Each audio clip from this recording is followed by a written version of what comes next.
मु सुहानी पात्र आमर आज ये राजरास्तार बसबार कारण हूँ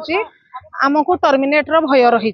आमे हूँ समस्ते एसएसडी डिपार्टमेंट रो अतिथि शिक्षक आम मानू टर्मिनेट कर दि जाउछि जोटा कि सुंदरगढ़ डिस्ट्रिक्ट रो 13 जन मोर भाई भौणी मानू अतिथि शिक्षक मानू टर्मिनेट कराई कारण आमर प्रतिबदल रे कौन गोटे रेगुलर टीचर को अपॉइंटमेंट करा जाउछि रेगुलर टीचर हो कि प्रमोशन होइकि जो टीचर आसुचंती सेही मानू आम बदल रखा जाउछि आमको टर्मिनेट करा होउछि। तो जेहेतु सर आम 3 वर्ष हेलानी सेवा जगै दउछु एसएसडी डिपार्टमेंट को आम पाखरे समस्त प्रकार योग्यता रही जेमिति गोटे रेगुलर टीचर पई CT BD OT OT OST ET जहाँ रहिबा कथा आम पाखरे सेम क्वालिफिकेशन थाई मध्य आमे जणे जणे अतिथि शिक्षक जेहेतु आम मानकर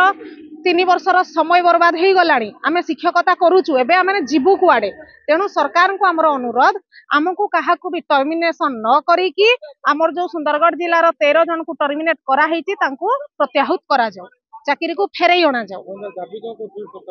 सरकार को पाखरे दाबी जे हमको टर्मिनेट न करा जाऊ कौन अतिथि शिक्षक मान को चाकरी बाहर करा ही न जाऊ।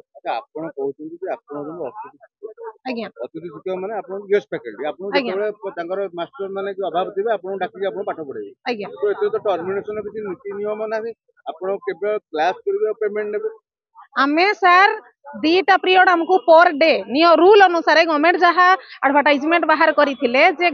दिन को 2टा पीरियड करिवो मास को 40टा क्लास करिवो किंतु हमको एनगेज करा हला हमें 10 रु 4 क्लास रे रहिबो ताले जदी सर 10 रु 4 क्लास रे रहिबो एवं एचएम जहाँ दायित्व देबे हमें करबा को बाध्य जेहेतु हमें गोटे गोटे टीचर तो सरकार भी जानी गोटे टीचर रो काम कौन निहाती पाठ पढ़ेबा तेणु आम पाठ पढ़ाऊँ तेणु 2टा क्लास नुह आम दिन को 6टा क्लास करूचु अतिथि शिक्षक है आम गवर्नमेंट रो सबू ट्रेनिंग जहाँ दि से सब को आमको दि जाउछि जेमति election duty register duty 10th board exam duty आमको सब दि जाउछि आम पाखरे जदी एतिकी कैपेसिटी अछि बोली कि आमको अतिथि शिक्षक माननको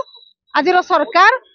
सेतिकी दायित्व देइचंती ताहेले एबे कोन पई बाहर करबा पई प्रयास करिसंती प्रयास नुह एवं से प्रयास पूरा जारी रखिचंती जे 13 जन अतिथि शिक्षकों को बाहर करबाटा तार उदाहरण तेनु केते टोटल अछंती आपन आमे 1400 रु 1500 गेस्ट टीचर ऑल ओडिसा रे अछु तेणु आमर सुंदरगढ़ डिस्ट्रिक्ट रु स्टार्ट प्रथमे करिसंती 13 जन आमर टीजीटी वाला को बाहर कर देइचंती तेणु आमर भी जेहेतु एसएसडी रो रेगुलर अपॉइंटमेंट सलानी प्रिलिम्स सरिकी मेन एग्जाम सलानी तेणु भविष्य आम मानक मध्य सही अवस्था हबो हमको टर्मिनेट कर दिया जिवो ताले आमे एबे जीवु कुआडे आमे मंत्री सहित आलोचना करिचु मुख्यमंत्री सहित आमर एजुकेशन मिनिस्टर जी अछन श्री नित्यानंद गंड सार सहित भी देखा करिचु सार केवल सब बेले प्रतिश्रुति देई आछंती जे आम सरकार केबे भी पिला बेरोजगार करिवो नाही कि तुम मानकु केबे भी टर्मिनेट करा जिवो नाही किंतु तांकर ठीक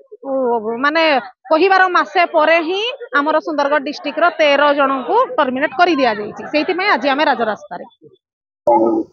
बसार उद्देश्य यहाँ जे आमर अनुसूचित जाति और जनजाति विभाग अधीन जो कम कर गेस्ट टीचर मैंने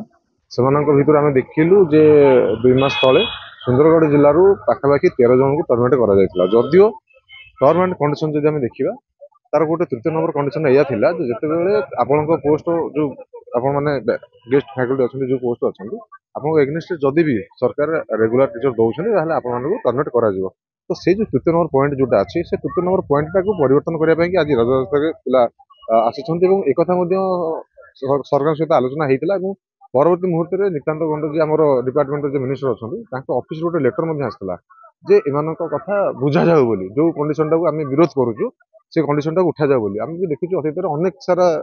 चाकरी किसी टर्म कंडीशन थाए परवर्ती मुहूर्त सरकार चेंज करता तो आम से चेंज करने परिवर्तन करने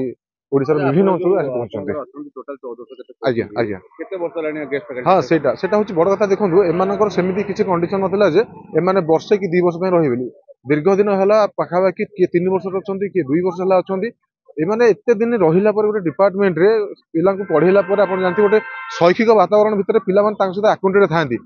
आगु परीक्षा भी अच्छी जदि एमानक सहित जदि माने भेदभाव हो सेही पिला माने ही कोना कोठी हांपर हेबे एवं एमानकर श्रम जो समय माने देइछंती समय किए फेरेइबो तेणु एमान चाहूछंती जे से डिपार्टमेंट एमानकु न बाहर करू से रखा जाऊ परिवर्तन करू सरकार नियम रे परिवर्तन करंतु आमे देखिबा जे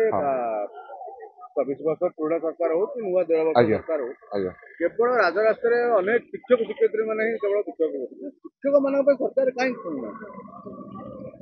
ଶିକ୍ଷକ ମାନଙ୍କ ପାଇଁ ଦେଖ ସାର୍ ବିଭିନ୍ନ ପ୍ରକାର ଶିକ୍ଷକଙ୍କର ମାନେ ସରକାର ନିଯୁକ୍ତି ଦଉଛନ୍ତି ଗୋଟେ ୟୁନିଫର୍ମ ହିସାବରେ ମାନେ ଯଦି ଆମେ ଯଦି ଦେଖିବା ଯେ ଶିକ୍ଷକ ଶିକ୍ଷକ କିନ୍ତୁ ଏଠି ସେମିତି ନାହିଁ ଏଠି ଆପଣ ଦେଖିବେ ଗଣଶିକ୍ଷକ ଏଠି ଶିକ୍ଷା ସହାୟକ ଏଠି ଜେଟିସି ବିଭିନ୍ନ ପ୍ରକାର ଶିକ୍ଷକ ତିଆରି କରିକି ସରକାର ଜାଣି ଶୁଣିକି ସେମାନଙ୍କର ଭବିଷ୍ୟତ ଆଉ ତାଙ୍କର ଭାଗ୍ୟ ସହିତ ଖେଳୁଛନ୍ତି ଆଉ କିଛି ନୁହଁ କିନ୍ତୁ ତାପରେ ବି ଓଡ଼ିଶାରେ ଆପଣ ଦେଖିବେ ଯେତେ ସାରା ଶିକ୍ଷକ ମାନେ ଅଛନ୍ତି ସେ କର୍ତ୍ତବ୍ୟ ସହକାରେ ତାଙ୍କର ଯାହା କାମ ତାଙ୍କୁ ସରକାର ଦେଇଛନ୍ତି ସେ ସବୁ କାମ କରୁଛନ୍ତି ବିଏଲଓ ଠାରୁ ଆରମ୍ଭ କରିକି ଶିକ୍ଷାଦାନ ପର୍ଯ୍ୟନ୍ତ ଏବେ ସବୁ କାମ ଏବେ କରୁଛନ୍ତି ଭାବୁଛନ୍ତି ଆପଣ ଏଠି ରାଜରାସ୍ତାରେ ବସିଲେ ସରକାର ଶୁଣିବ ଆପଣଙ୍କ କଥା ବୋଲି? ଯେହେତୁ ଏଟା ଗୋଟେ ଗଣତାନ୍ତ୍ରିକ ପ୍ରକ୍ରିୟା ଆଉ ଆମେ ଗଣତାନ୍ତ୍ରିକ ପ୍ରକ୍ରିୟା ହିସାବରେ ଏଠି ଆସି ବସିଛୁ ଆମର ଦାବି ଉପସ୍ଥାପନ କରୁଛୁ ସରକାର ଯଦି ଗଣତାନ୍ତ୍ରିକ ଉପରେ ଆସିଥିବେ ନିର୍ବାଚିତ ହେଇକି ନିହାତି ଭାବରେ ଶୁଣିବେ।